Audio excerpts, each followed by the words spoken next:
Magandang araw po sa bawat isa.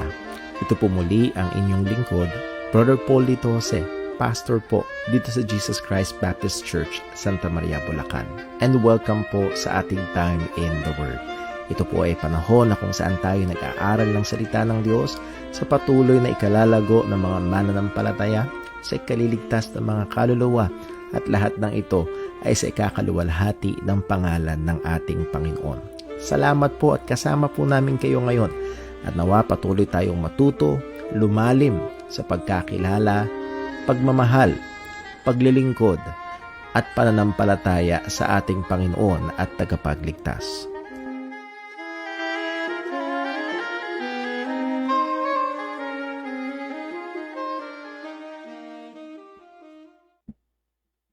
Isang magandang hapon po o gabi sa bawat isa sa atin. Tayo ay patuloy na nagpupuri sa Panginoon sa biyaya niya na tayo ay may pagkakataon na mag-aaral ng salita ng Panginoon ngayong araw po na ito. Pero bago ho yun ay dadako muna tayo sa ilang mga reminders and announcements and also greetings para po sa ating mga kapatiran dito sa JCBC. Una po ay ating binabati ng happy birthday ang isa ho sa mga deacons ho natin dito sa JCBC, si Brother Alexander Tanudra, si Brother Alex. We praise God for you at birthday niya ngayon, and hindi lamang yun, kung hindi sabay sa kanyang kaarawan ay ang pagdiriwang nila ni Sister Pinky ng anniversary. So happy anniversary din po at purihin ang Panginoon. The Tanudra family has been a long time member ng JCBC, and also yung kanilang buong pamilya, maging yung kanilang mga anak ay active sa mga ministeryo po dito sa church. So we praise God for you. Salamat po sa inyong buhay, pananampalataya. Salamat sa Diyos sa kanyang pagkilos sa inyo, sa inyong buong pamilya. So we praise God. So again, happy birthday Brother Alex and happy anniversary po sa inyo po ni Sister Pinky. And then ilang mga paalala po, this coming Sunday, ang atin hong worship service, we are still under GCQ, under heightened alert. So allowed po ang 10% ng ating mga ng congregation. So that's around 20 people. So less na po agad yung mga kasama natin sa live stream team and yung mga deacons natin. So meron na lang 14.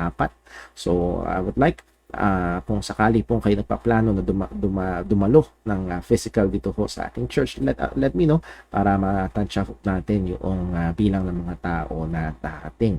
And also atin hong pinapaalalahanan ng mga kapatiran na talaga maging mahigpit ho tayo sa pag-oobserba ng minimum health protocols, yung ating face mask, yung ating face shield, at yung ating physical distancing. At patuloy natin i-obserba po yun, not just in our church but anywhere and everywhere na tayo po ay pupunta sapagkat hindi ho biro yung grabing variant na kumakalat po. So tayo patuloy na mag-ingat at again mahirap sapagkat simpleng ubo, simpleng lagnat ngayon ay nahandod na ang pangamba. So patuloy po tayong mag-ingat at nawa patuloy din tayong ingatan ng Panginoon sa mga bagay po na ito. And then so Friday, meron ulit tayong Time in the Word at 6 p.m. and right after that, around 7:15 p.m. ay ang atin hong online prayer meeting at atin hong ina-encourage ang bawat isa na tayo po ay magkasama-sama sa atin hong mga pananalangin at pagpapray para sa isa't isa. Pray natin ang ating mga kapatiran na doon ang mga karamdaman. Praying for birthday Paul. Pag-pray po natin maging ang Gehete family nung nakaraan na-announce natin na again, siguro higit sa malamang dahil sa panahon doon ang ilang mga lagnat sa kanilang pamilya. So pag-pray po natin sa Kapar Gem.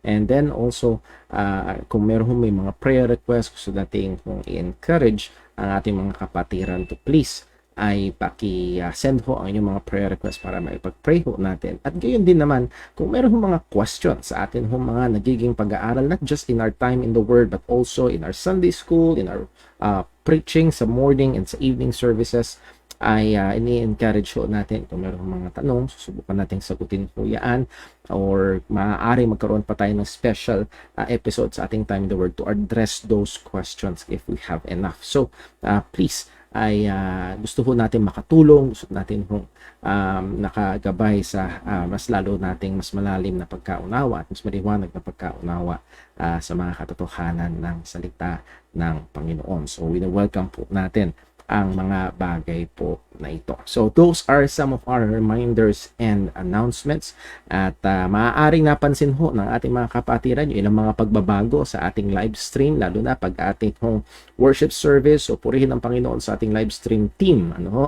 And yan ho ay patuloy na pinag-iinam, at isa ho sa mga hurdle namin ngayon ay yung much better na audio.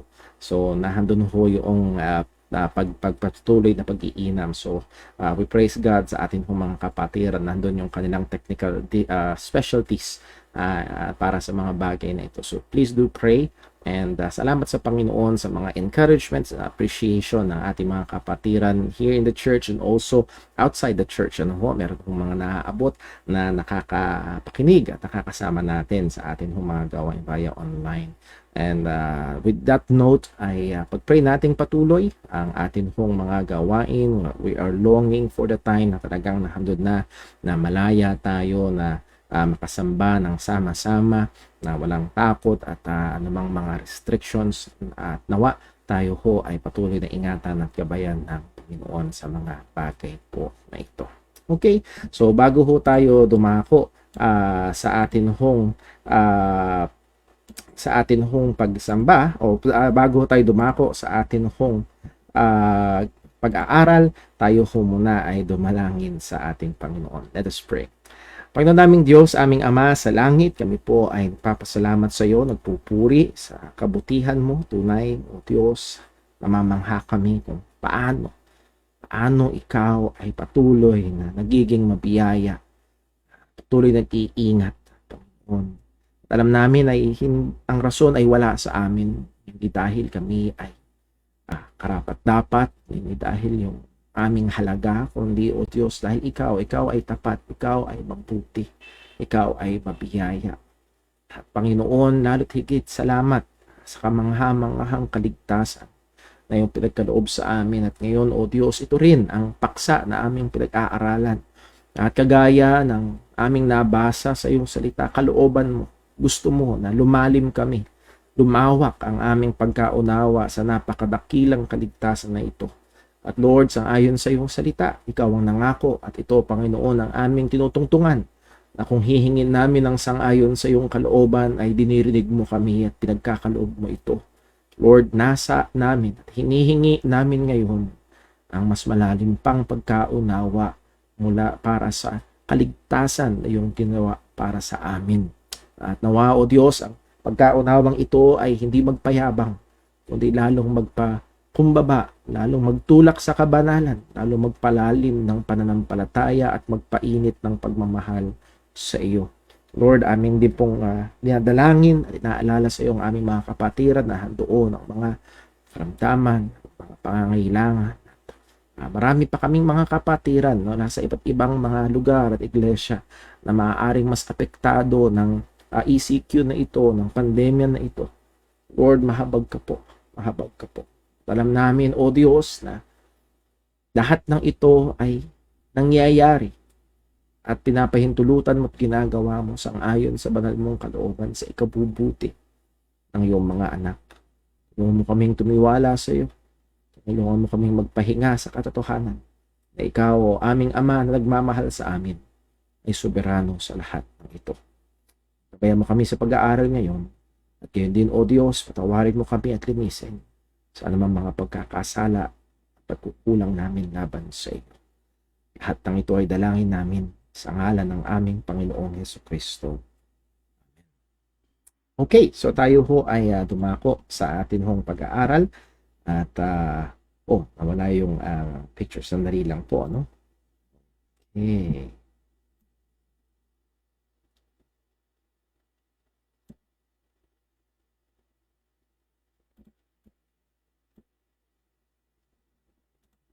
Ayan. Sige po. Pasensya na po. So tayo ho ay nasa ating pag-aaral ng soteriology, and this is the second lesson ng soteriology, or the doctrine of salvation. So sana wag ho tayo matakot dun sa word soteriology. Very heavy term. Pero ini-introduce natin ho yan para sa ating mga kapatiran na gusto pang broader ng pag-aaral sa inyong sarili, magbasa, and you will encounter ang mga terms na ito para alam nyo na rin po. Ano? So, theology is basically the doctrine of salvation. Ano ho ang tinuturo ng salita ng Diyos patungkol sa kaligtasan? And last week Friday ay sinimulan natin ito with the introduction at tatapusin natin Lord willing ho ngayong gabi. So punta ho tayo sa ating review. As we have stated ho kanina, maliwanag sa salita ng Diyos na gusto at kalooban ng Panginoon ang mga mananampalataya na lumago sa pagkaunawa sa kaligtasan, as Paul said sa Ephesians 1 15 to 22, pero basahin lang natin ngayon ng 18 to 19. Ang sabi ni Pablo, the eyes of your understanding. So this is the prayer request of Paul sa Panginoon para sa mga Kristiyano. That the eyes of your understanding being enlightened, that ye may know what is that hope of his calling, and what is the riches of the glory of his inheritance in the saints, and what is the exceeding greatness of his power to usward who believe, according to the working of his mighty power. So nag-uumapaw yung prayer request ni Apostol Pablo para sa mga Kristiyano na lumalim pa, magkaroon ng enlightenment, and that is yung magkaroon ng liwanag sa kanilang kapagkaunawaan ang mga bagay na ito, yung hope of our calling, yung papangyarihan ng Diyos na kumikilos sa Kristiyano at nasa Kristiyano nung tayo ay nanampalataya sa ating Panginoong Hesukristo. So again, this is Paul's prayer at magandang prayer ng bawat mga pastor para sa mga mananampalataya at prayer ng bawat mananampalataya para sa kapwa mananampalataya at sa ating sarili, and na ito ay malinaw na kalooban ng Panginoon.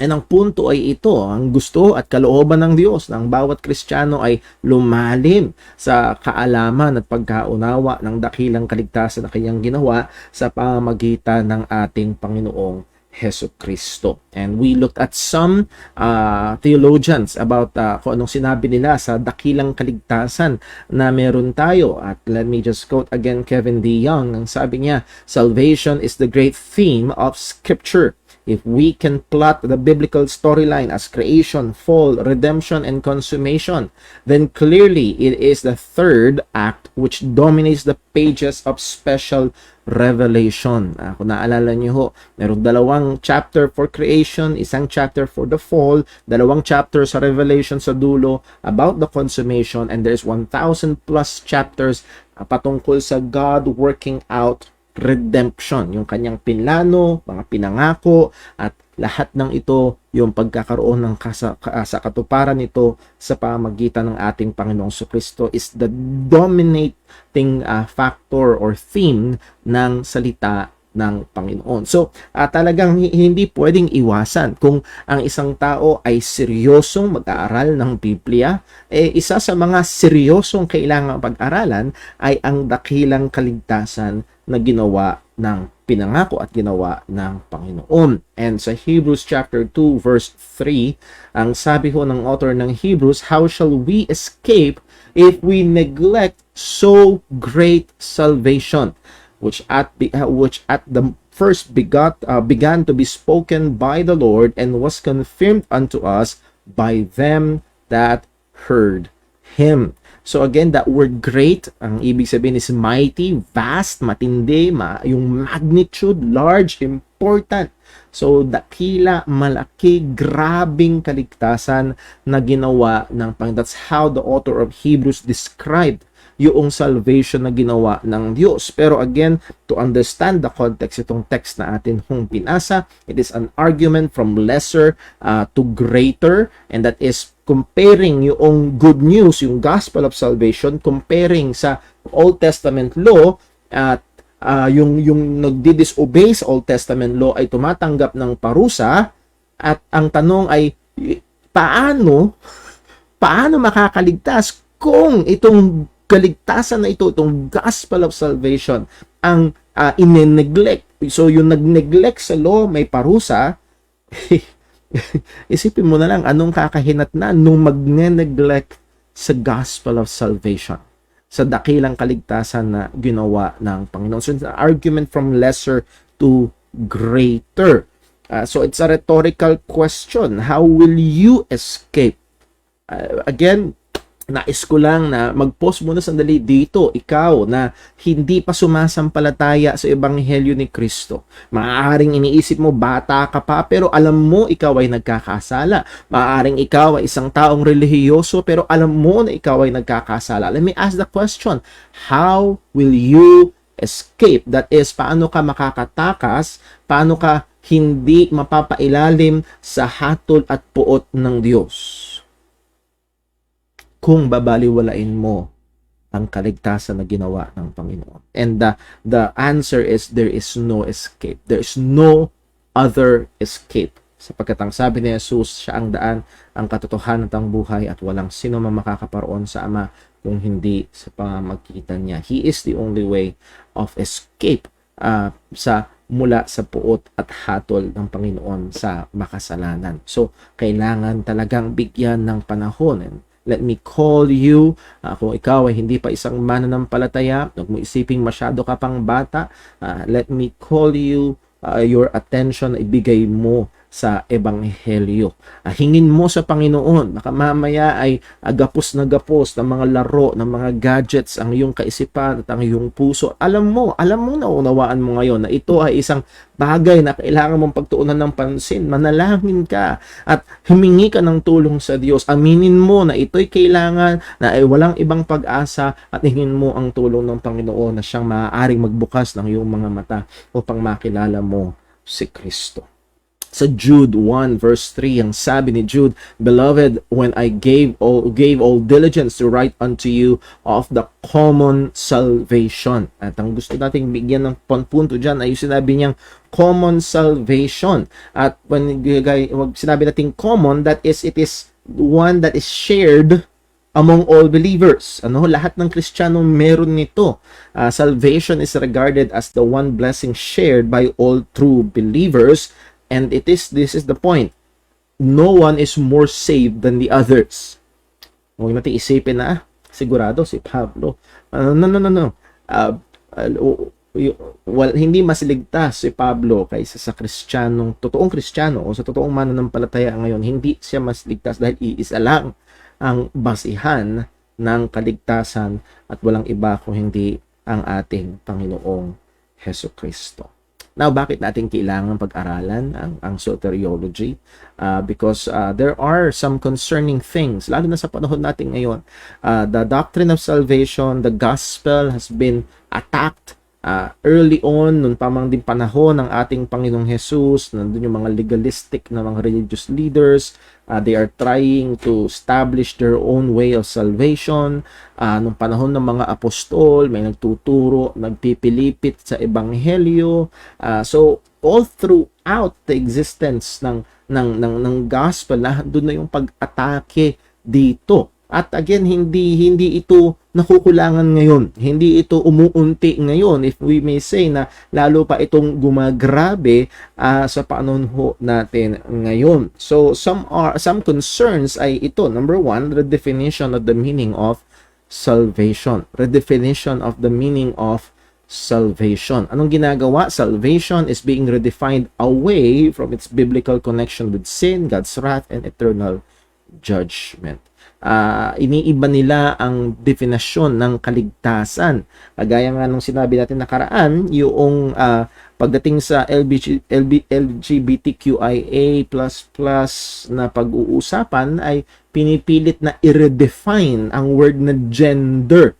Ang sex daw ay biological and hindi yun nababago, pero yung daw gender is fluid at pwedeng magbago.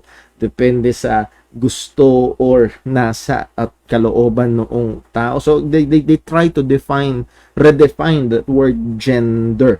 At totoo yung sinabi ho nung isang pagturo namin noon, the power to define is the power to control, and that is sa pagdating sa usapan. So ang mahirap ay pag na-redefine ang salvation, nawawala na yung meaning nito, at marami sa panahon natin ngayon even na nagpapakilalang Christian churches, Christian preachers ay nire-redefine ang salvation at inihiwalay ito sa kasalanan, inihiwalay ito sa puot ng Diyos, inihiwalay ito sa parating na hatol ng Panginoon.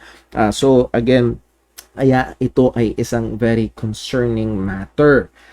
Sabi ni David Wells sa isang survey sa mga evangelical seminaries sa US. Again, mga seminaries ito na nagte-training ng mga future na teachers and pastors and seminary professors doon sa bansa ng Amerika. Nung sila ay sinurvey, isa sa mga sinabi nilang the most important benefit ng salvation ay ano daw?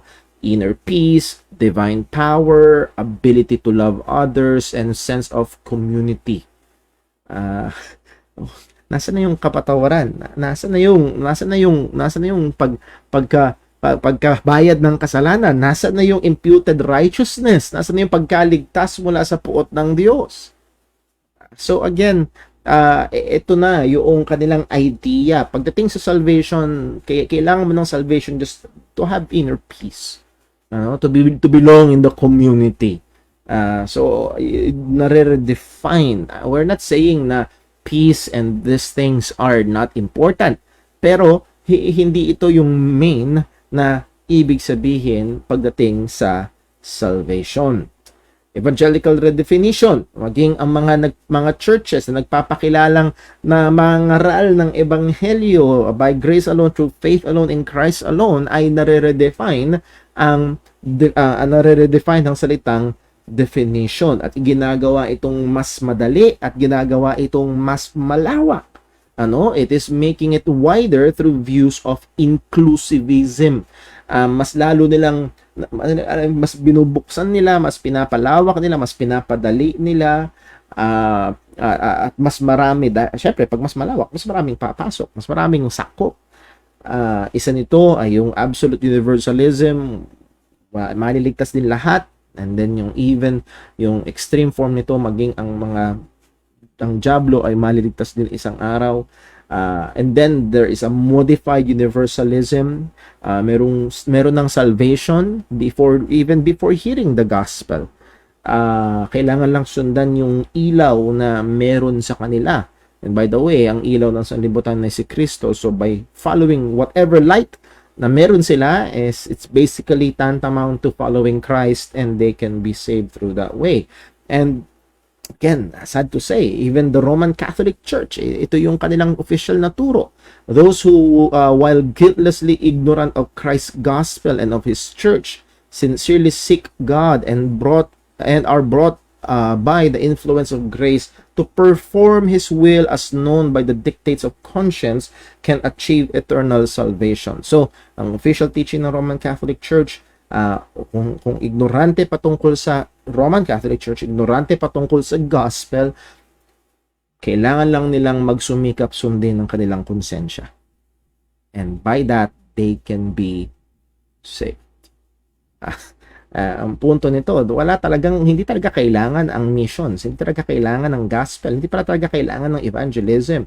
Actually, nakamamaya ang isang tao ay nagsusumikap ng sundin ng kanyang konsensya, tapos nasyaran siya ng gospel at hindi siya sumampalataya, saved na sana, nawala pa. Again, they are trying to make it wider, at madalas, paano yung mga hindi nakarinig ng gospel? And God, the answer is this: God will judge righteously. God will judge righteously. Totoo ang sinabi ng isang theologian, no one will receive injustice. Pagdating sa Panginoon, no one will receive injustice. Lahat makakatanggap ng hustisya. Walang makakatanggap ng unfairness pagdating sa harapan ng hatol ng Panginoon. Now, merong iba na makakatanggap ng biyaya. Pero lahat ng makasalanan ay makakatanggap ng hustisya. So again, hindi magiging unfair at minsan nandun lang yung emotional na tila baga, paano naman yung mga hindi nakarinig ng gospel, para namang unfair naman para sa kanila. So let us be very careful sa ganong kaisipan. Kaya nahandun din yung atin as we have studied sa nakaraan nating series of lesson, yung evangelism. We need to to share the gospel. At kung hindi man tayo ang tawagin ng Panginoon para pumunta sa mga malalayong lugar, we can pray for them and we can support them para lalong maikalat ang ebanghelyo. Number next, making it easier through methods of decisionism. Again, this is within evangelicalism. Sa mga nagpapakilalang by grace alone, through faith alone, in Christ alone, ay ginagawang mas madali ang method, and particularly, at ito yung pinakasikat, sad to say, itong method na ito ay sobrang sikat, ay identified with evangelism to the point na yung mga nagre-reject ng method na ito ay na-charge as not evangelizing. And that's true. Sa natatandaan ko ho, may 2 beses na akong na-charge na hindi nag-evangelize. Minsan, nangaral ako at nahandoon ang pangangaral ng ebanghelyo at hinamon ng mga taong sumampalataya, at pagkatapos mangaral, nag-pray, at pagkatapos mag-pray, naupo. At pagkatapos ko maupo, may lumapit sa akin isang tao, sabi niya, Brother Paul, handang-handa na silang tanggapin si Jesus, bakit hindi mo sila pinatanggap? And ang ibig sabihin niya, bakit hindi nilid sa prayer? And my response is, as far as I can remember, sabi ko, well, kaya ho nilang tanggapin. Pwede nilang tanggapin kahit hindi ko sila pangunahan sa panalangin. Ang hamon nga ho ay look at the scripture sa New Testament. Meron bang nagpasunod sa panalangin? Walang record. Meron bang naligtas? Madami. Again, ang punto ay tila baga pag wala na itong decisionism or decisional regeneration ay hindi na evangelism. At meron akong kausap minsan, ang sabi niya, parang, ang tingin ko, parang ayaw niyong maligtas ang mga tao. And again, ang punto ay because hindi pinasusunod sa isang dictated prayer ang mga tao. And doon nga tayo nag-iingat, talagang binigawang malinaw. We're not against prayer. What we're against is replacing the gospel with the prayer of acceptance as the power of God unto salvation. Let's just be very careful. As we have said, decisional regeneration, simply put, ang decisional regeneration o decisionism ay ina-assume na ang regeneration or pagka-born again ay nakabitin sa desisyon na gagawin ng tao, at itong desisyon na ito ay makikita sa propesyon na kanyang gagawin. O pagpapahayag nito, ito man ay paglapit sa altar, pagsunod sa panalangin, or whatever na hinihingi ng mga ngaral na physical na tugon. Madalas, if you accept Jesus in your heart, if you ask Jesus to come into your life, kung bubuksan mo ang pintuan ng iyong puso para kay Jesus, or again, as we have said, yung pinakatalamak, kung susundin mo ang panalangin na ito na ipapanalangin ko, mabuborn again ka. So that is decisional regeneration. Regeneration ay nakabase sa desisyon at propesyon noong tao. As we have studied noong nakaraan, no, regeneration is the work of the Holy Spirit, sovereign. Hindi ito kontrolado at hindi ito nakabase sa kalooban ng tao. Maliwanag sa John chapter 1 verse number 13, who were born not after the will of man or of the will of the flesh or the will of blood, but of the will of God, sang-ayon sa kalooban ng Diyos. Anong resulta kapag sumakay dito sa wave ng decisionism? Ang resulta ay change of focus. Ang focus na ay yung outward profession. Dahil nakabase sa desisyon, yun na ang hahabulin. At yung desisyon ay makikita sa pamamagitan ng outward profession, be it raising the hand or following the prayer.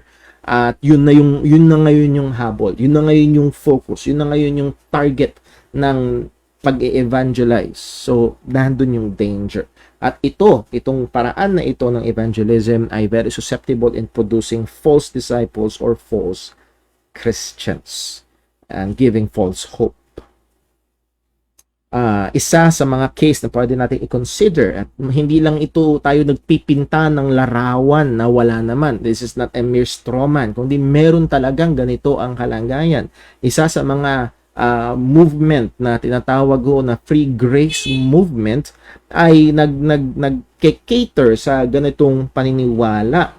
By definition, ang free grace movement ay ito. The basic teaching of free grace theology is that responding to the call to believe in Jesus Christ through faith alone is all that is necessary to receive eternal life.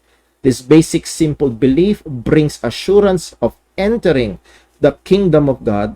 Then, if a person further responds to the call to follow Jesus, he becomes a disciple and undergoes sanctification. So, ito'y galing sa gotquestions.org, which is a very helpful website, and meron ding Got Questions na app, at madami na Christian theological questions na nandoon ang mahuhusay na kasagutan. Nevertheless, gusto ko lang makita natin dito sa definition na ito ng free grace movement. Number one, often yung kanilang ibig sabihin ng responding to call to believe in Jesus Christ through faith alone ay pumapatungkol sa mere agreement or assent.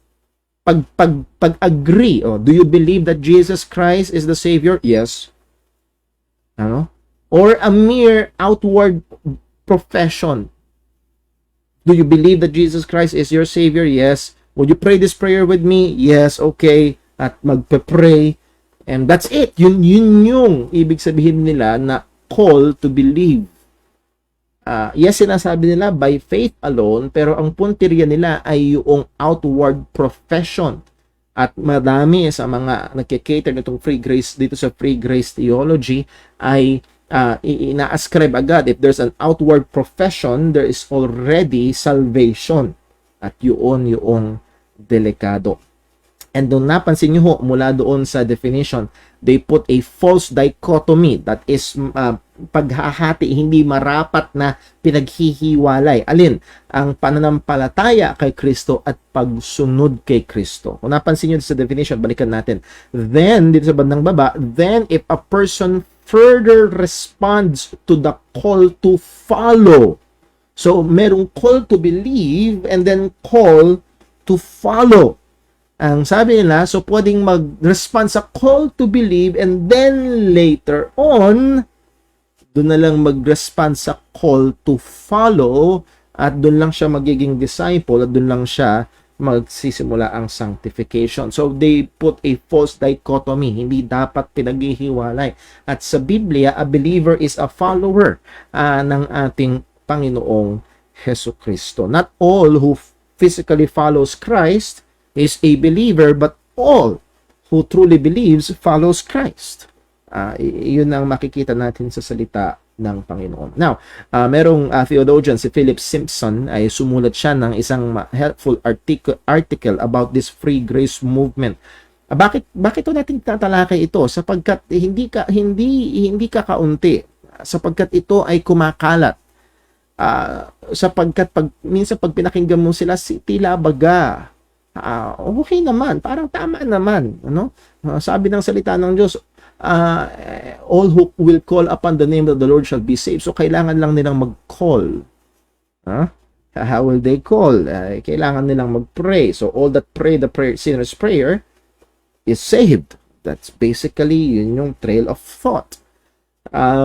Again, narito ang some marks of free grace teachings. Ang ayon kay Philip Simpson, pag browse nyo yung mga teachings, articles, and books ng mga theologians na nag-held nito.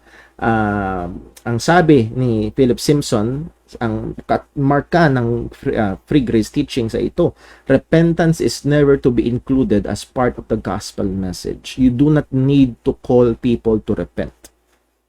Basta, just call them to believe. Kailangan mo lang tawagin ang mga taong manampalataya, hindi mo sila kailangan tawagin sa pagsisisi, sapagkat sa pagkaunawa ng mga theologians ng free grace movement o free grace theology, repentance is works. Therefore, kapag nilagay mo ang repentance, ay tila baga ito ay nagiging salvation by works na. So, hindi marapat na ganun ang mangyari. Okay, so subukan lang ho natin. Okay, so nasa na ho ba tayo? Next, ang sabi ng salita ng Panginoon sa Acts 20 verse 21, testifying both to the Jews and also to the Greeks, repentance toward God and faith toward our Lord Jesus Christ. So again, sang-ayon kay Apostol Pablo, pag sa kanilang pangangaral, ano ang sinasabi nila sa Hudyo at sa Hentil? Repentance toward God and faith toward our Lord Jesus Christ. Sa isang matapat na pangangaral ng Ebanghelyo, nandoon ang pagtawag sa mga tao na magsisi. Number next, isa sa mga marka ulit ng free grace teachings, one may receive, ito sang-ayon sa kanila, one may receive Christ as Savior, yet reject Him as Lord. Ito yung sinabi natin kanina, pwedeng tanggapin si Jesus bilang tagapagligtas. Well, syempre, ayaw ko pumunta sa impyerno, gusto ko pumunta sa langit, tatanggapin ko si Jesus bilang tagapagligtas, pero hanggang doon lang, hindi siya magiging Panginoon ng buhay ko. Hindi ako susunod sa Kanya. That is, one may receive Christ by faith alone. That is, at madalas, ang definition nila ng faith alone ay intellectual assent, agree. Basta, yes, oo, sige, niniwala ako. Yun na yun. Yet do so with ongoing rebellion. God does not necessarily change the heart to grant a love for Christ or even a receptivity to Him when He saves someone. So nakita niyo sinabi, hindi naman necessarily binabago ng Diyos ang puso ng isang tao para mahalin si Kristo pag ang isang tao daw ay sumampalataya. So pwede mo tanggapin si Jesus bilang Savior but not Lord. Well, ang sabi ng Ezekiel 36 verse 25, and this is a prophecy patungkol sa new covenant, yung gagawin ng Panginoon. Ang sabi niya, then will I sprinkle clean water upon you, and ye shall be clean from all your filthiness, and from all your idols will I cleanse you. A new heart also will I give you, and put a new spirit, and a new spirit will I put within you, and I will take away the stony heart out of your flesh, and I will give you an heart of flesh. Sa new covenant, God will give a new heart, a heart that will love Him. As John said sa 1 John, we love Him because He first loved us.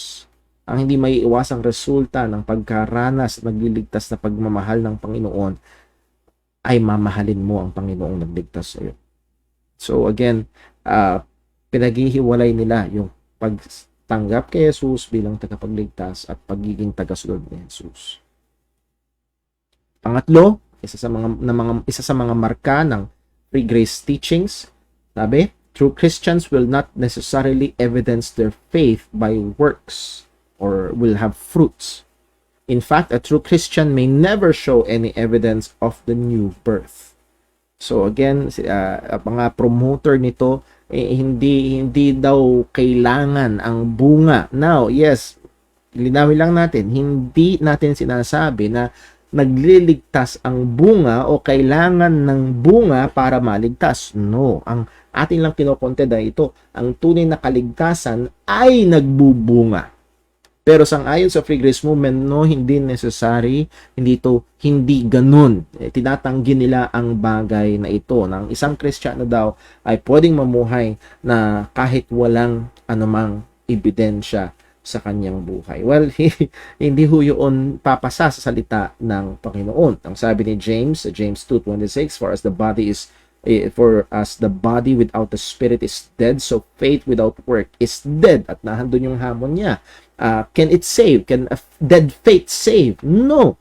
Only a living faith can save. So again, punto, ang faith ang magliligtas. Pero ang katangian nitong faith na ito'y buhay. That is, ito ay gagawa. At ang sabi ni Paul sa Galatians 5:6, for in Jesus Christ neither circumcision availeth anything, nor uncircumcision, but faith which worketh by love.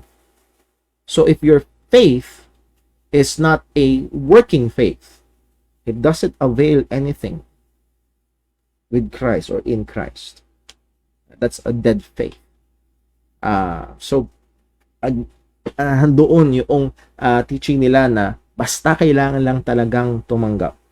Kailangan lang mag-believe. Ang ibig sabihin nila noon ay mag-profess ng salvation or ng pananampalataya kay Kristo. Isa pa sa mga marka ng free grace teachings ay ito. True Christians will not necessarily persevere in the faith.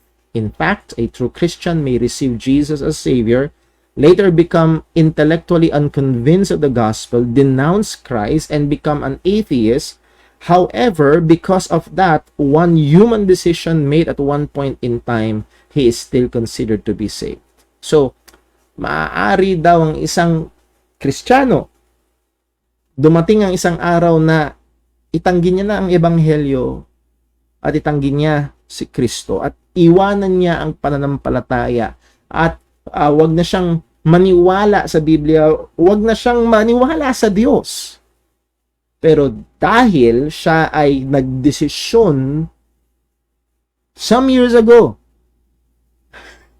siya daw ay ligtas pa rin. Again, this is thoroughly unbiblical. Liban na tayo, kaysa paratangan tayo na strawman ito, narito ang kanilang isa sa mga theologian, si Joseph Dillow, ng, I believe, sa Dallas Theological Seminary. Sa kanyang book na The Reign of Servant Kings, page 199, ang sabi doon sa kanyang book, it is possible for a truly born-again person to fall away from the faith and cease believing. Pwede daw. Sa isa, and again, ang punto pa rin diyan ay ligtas pa din. Sad to say, meron ako naaalala na personal kong conversation sa isa sa mga deacons ng ibang church na dati ay merong uma-attend dun sa church na member pa ng choir, buong pamilya, and then huminto sa pag-attend, tumigil sa pagka-choir, huminto sa pag-attend, at nabalitaan namin na lumipat na sa isang kulto, na nagtuturo na si Jesus ay hindi Diyos kundi tao lamang, lumipat sa INC o uma-attend sa INC. Sabi ko dun sa deacon, puntahan po natin ang pamilya na ito. Kailangan nilang marinig ang ebanghelyo, kailangan nila na sumampalataya kay Kristo. At ang sabi sa akin nung deacon, hindi na kailangan, Brad, tinanggap na naman nila si Jesus.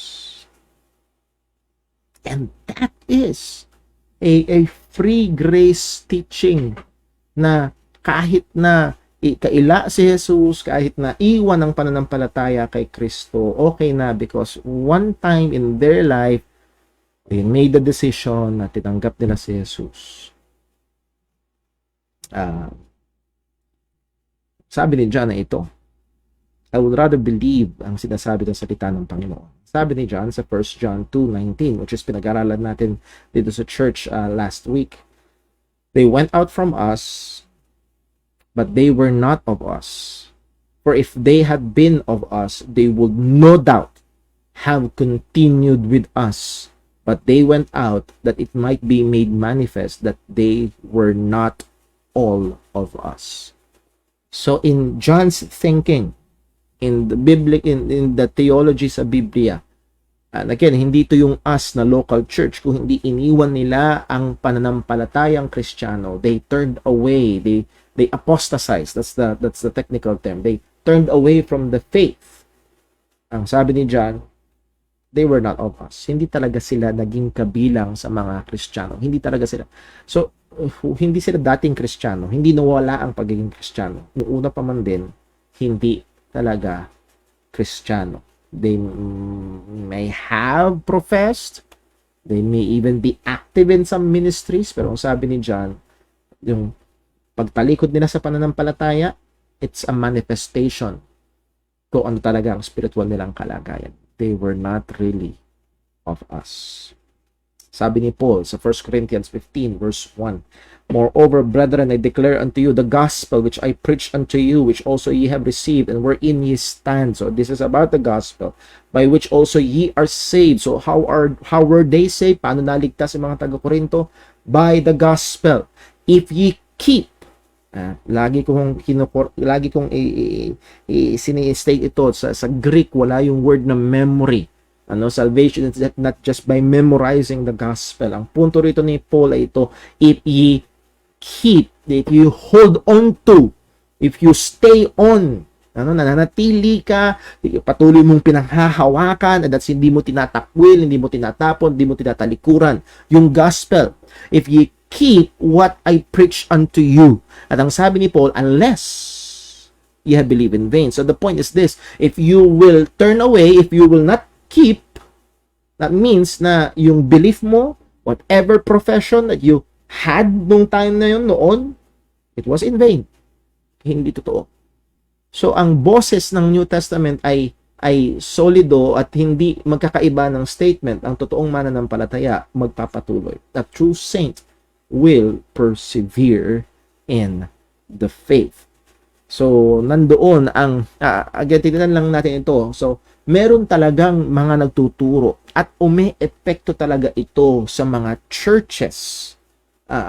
Umi-epekto sa maraming mga mananampalataya. So, let us be very watchful pagdating sa mga bagay na ito. Again, balik tayo sa contemporary concerns about soteriology. So, una nga, nahandun yung redefinition ng salvation. They make it wider, they make it easier. Yun naman, pangalawa, there is a displacement of salvation from the centrality of our mission objectives. Kung naalala niyo ho sa ating pag-aaral ng evangelism, pagdating sa Great Commission, ang preoccupation and primary occupation ng church in relation to the world is to make disciples. So ang primary mission, which is the first step of making disciples, is evangelism. Pero ito ngayon ay inaalis na yung displacement of salvation, of evangelism mula sa sentrong mission ng Kristyanidad, ng church. The issue of salvation is relegated o naisasantabi na lang bilang secondary or non-essential issues or eliminated altogether. At merong mga, lalo na sa mga, hindi ko sinasabing lahat, pero lalo na sa mga ecumenical movements, ecumenical groups, isang tabi na lang natin yung doktrina patungkol sa salvation. Ang mahalaga, magkaisa. Anong pagkakaisa? Nangyayari yun. Isa sa mga ginagawa in place of evangelism, in place of the gospel, sa lugar ng kaligtasan, ang ibinababa ang kaligtasan at nilalagay sa taas ay humanization. That is dealing with human miseries, maaring poverty, abuse, injustice, rights. Ngayon ay masyadong malakas ang panawagan para sa social justice. At yun na maraming mga churches ang natatangay ng alon na ito. Kailangan ay laman ng mensahe at puro patungkol doon ang pangangaral. So again, hindi natin sinasabing baliwalain ang human miseries, pero hindi yun ang pangunahin. Ang sabi ng WCC sa Uppsala report, again, ang WCC is World Council of Churches. Ang World Council of Churches o ang WCC ay nasa 110 countries at nagsasabi sila na meron silang 500 million na kaanib na mga Kristiyano, nagpapakilalang Kristiyano. And by the way, sa buong mundo may nagpapakilalang 2.31 billion. At sangayon sa WCC, yung 500 million nito ay kaanib nila. At ang sabi ng WCC, we have lifted up humanization as the goal of mission. So yung pagsolusyon sa human misery, yun na yung kanilang mission, yun na yung pangunahing mission. We have lifted up humanization as the goal of mission because we believe that more than other positions, it communicates in our period of history the meaning of messianic goal. Again, hindi na yung kasalanan ng tao, hatol ng Panginoon at yung ginawang pagliligtas ni Kristo, no? It's the humanization, yung mga miseries ng tao. Yun na yung missions, yun na yung mission nila. So again, nangyayari ho ito. Nangyayari. Psychological goals ang ginalalagay na sa unahan, ang nilalagay na sa taas ay ang self-esteem, self-enhancement, felt need therapies, inner healing, come to Jesus, he will heal your broken hearts. Come to Jesus, he will fix you, he will fix your problem. Yung mga yung mga kasiyahan, magiging masaya ka, magkakaroon ka ng kapayapaan sa buhay mo, basta kailangan mo lang tanggapin si Kristo. At yun na yun. Number next, sabi nga ni Michael Horton sa kanyang book na Made in America, in this context, that is in psychological, ginagawang psychological ang approach pagdating sa preaching ng gospel and salvation. In this context, God becomes a therapist and the Bible becomes a devotional guide which is designed to help people get in touch with their feelings. So parang nagiging therapist lang ang Panginoon at si Jesus sa kanilang proklamasyon. Medyo sakto ito sapagkat malapit ng eleksyon, politicization. Na evangelism today is intoxicated with politics at maraming mga pulpito ang lasing sa politika. At akala at ang tingin ng merong mga churches, ang akala nila ang pag-asa ay nasa Kristiyanong pangulo o nasa Kristiyanong mayor. Now, we're not saying na hindi maganda na magkaroon ng Kristiyanong pangulo, pero hindi 'yon ang ating pag-asa. Ang pag-asa ng Kristiyano ay walang iba kung hindi ang ating Panginoong Hesukristo. Ang tinitingnan nating hope ay yung kanyang muling pagbabalik. Yes, ang sabi ng Biblia, kung matuwid ang nasa may kapangyarihan, nandun ang pagdiriwang at kagalakan ng mga tao, there is help, pero yung iba ay tila baga ito na yung pinakakailangan, kailangan ng ganyan. So, politika ang nagiging timpla at pangunahing laman ng kanilang mga pulpito. So let us be very careful with that. Ano ang challenge sa atin pagdating sa bagay na ito? As I believe si Steve Lawson ang narinig ko ito. Hindi ko alam kung original sa kanya, pero ang sabi niya, the main thing is to keep the main thing the main thing.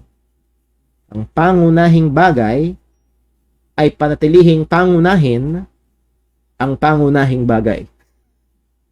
At as we have studied the scripture, as we have seen, at kagaya nga sinabi ni Kevin DeYoung, salvation is the dominant theme of scripture. It is the main thing. At kailangan mong pumikit para hindi makita.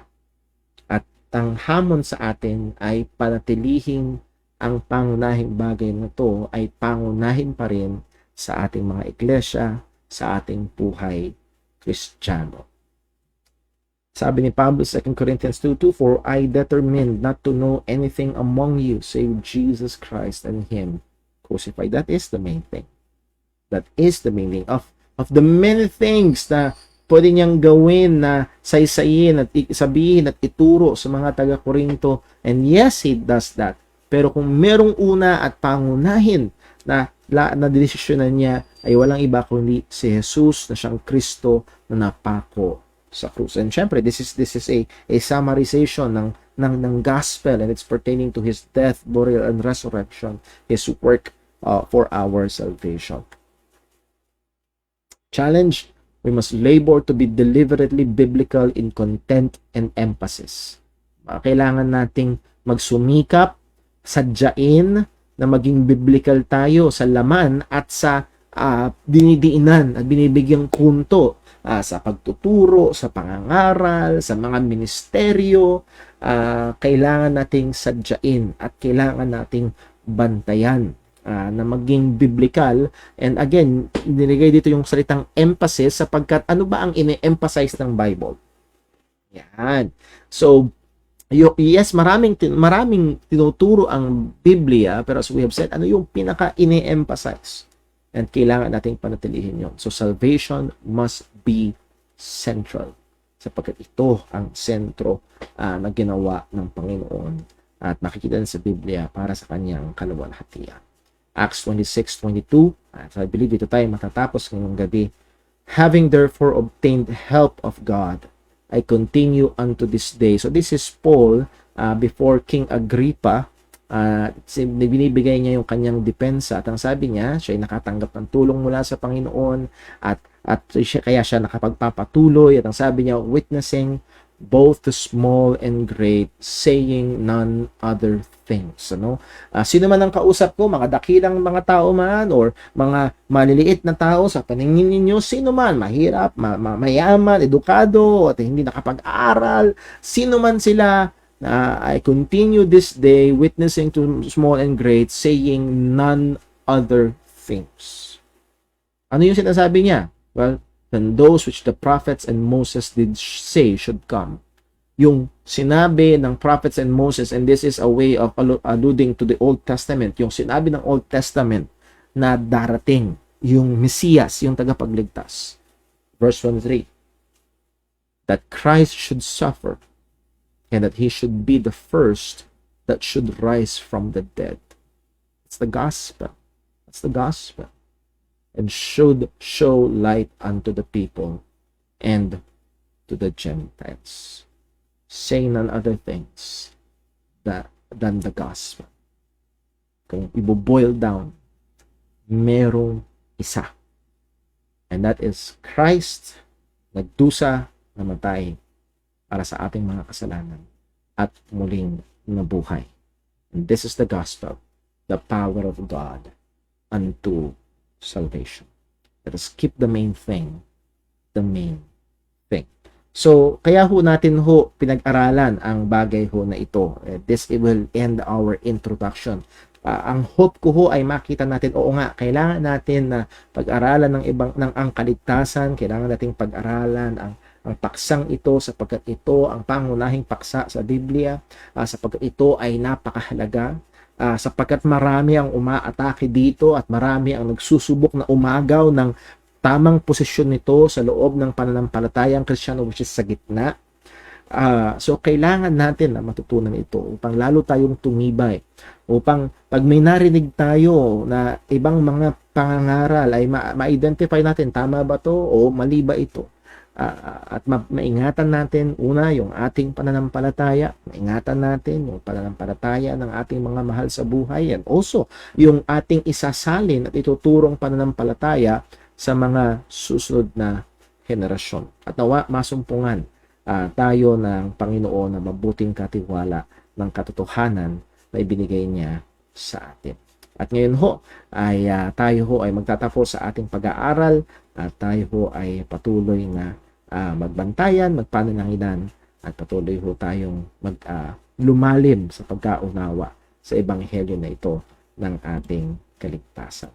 So tayo ay dumako muna sa isang panalangin para sa ating pagtatapos. Let us pray. Panginoon naming Diyos, aming Ama sa langit, we love you, we praise you, we thank you. Salamat o Diyos, ikaw ang kumilos, ikaw ang gumawa upang kami ay maligtas. Salamat na ikaw ang nagbukas ng aming mga puso, nagbigay liwanag sa amin upang makita namin ang dakilang katotohanan patungkol sa aming Panginoong Jesucristo. Salamat po o Diyos na ikaw rin ang gumamit ng mga kaparaanan upang makarating sa amin ang mabuting balita ng Ebanghelyo. Lord, gamitin mo rin nawa kami na maging kaparaanan upang makarating ang mabuting balita sa iba. At Lord, gamitin mo rin kami upang mapanatili ang tema at paksa ng kaligtasan ng Ebanghelyo na sentro sa buhay namin bilang mga Kristiyano at sa buhay ng iyong iglesia. Napakadami ang umaagaw sa pwesto nito. Napakadami ang nakikipagkumpetensya. At Lord, mayroon ng mga Kristiyano, mga churches, mga whole seminaries na dumudulas patungkol sa bagay na ito. Tulungan mo kaming maging mapagbantay. Tulungan mo kaming maging mapagmahal. Tulungan mo rin kaming maging tapat. Una ay sa iyo. Diyan din sa katotohanan na yung pinagkatiwala sa amin. Nawa o Diyos, patuloy mo kaming tulungan sa pag-aaral. Bigyan mo kami ng wisdom. Patuloy mo kaming bigyan ng pagnanasa na matuto pa, malaman pa, lumalim pa sa kaalaman, pagkaunawa ng dakilang kaligtasan na ito. Tunay nga, Panginoon, kami ay mga dakilang makasalanan. Let si Jesus ang dakilang tagapagligtas ng mga makasalanan. Salamat po. Lord, ikaw po patuloy na mag-ingat sa amin sa pandemyang ito. Lalo tahit, Panginoon, ikaw rin po mag-ingat sa amin mula sa kasalanan. Tuloy mo kaming bigyan ng malalim na pagkatakot sa iyo. Tuloy mo kaming bigyan ang mainit na pagmamahal sa iyo. Ingatan mo kami, ingatan mo ang aming mga kapatiran. Gamitin mo kami para sa iyong kaluwalhatian. Dalangin natin ito lahat sa ngalan ng aming Panginoong Hesukristo. Amen. So muli ho, maraming salamat na tayo nakapag-aral ngayon.